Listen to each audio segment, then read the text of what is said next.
Hey guys, welcome to Logic World.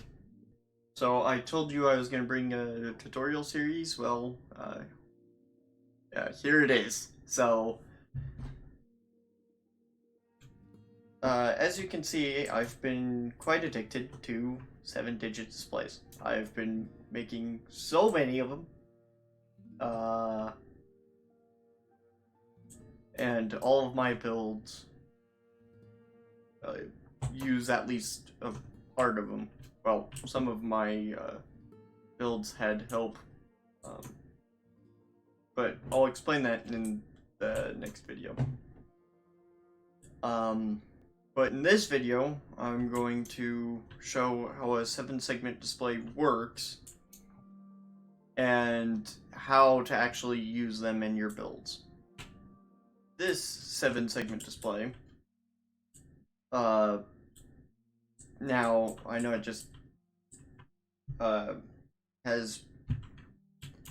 So this one's the A, B, C, D. So A is this one. So it just goes around and then it goes to G and G's the middle. But there's actually a way on how that's programmed. And I'll probably put a picture up showing what A turns on and what B turns on and so on. So I made one in reverse. This was actually the first one I've made. Why did I make it in reverse?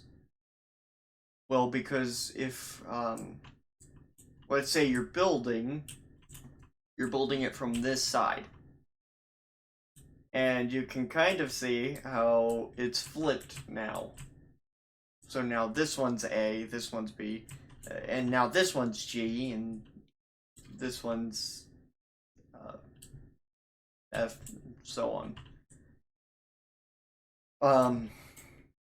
It doesn't matter which one you use, it just matters if you use it correctly, if you're turning on the right ones. And I'll show what I mean in a minute. Is pretty easy. All you need to do is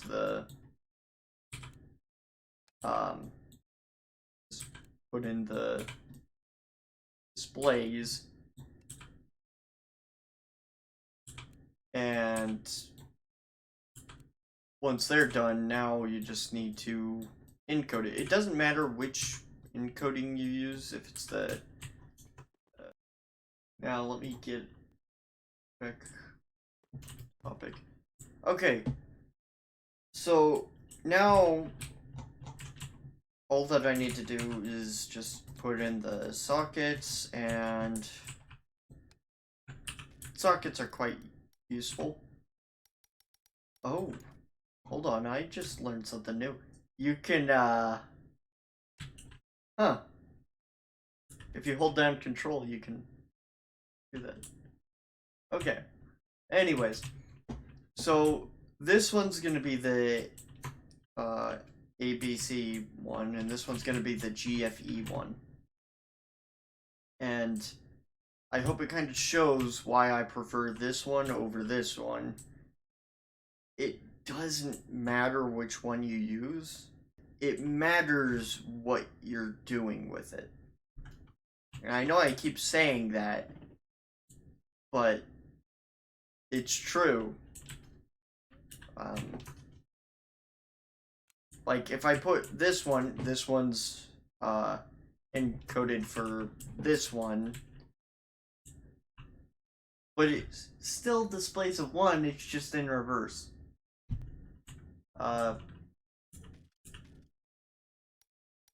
And I can easily program it so it works for this one.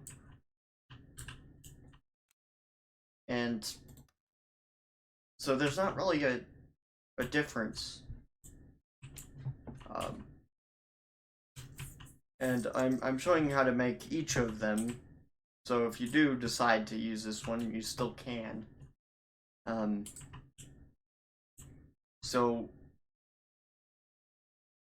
for this one, A is going to be over here. So A, B, C, D, E,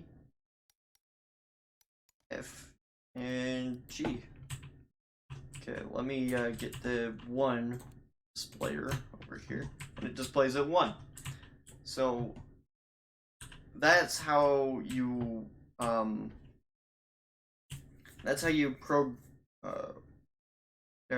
encode, I should say,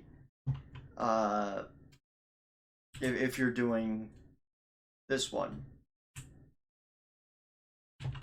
For this one, A is actually over here. B is over here. And so on.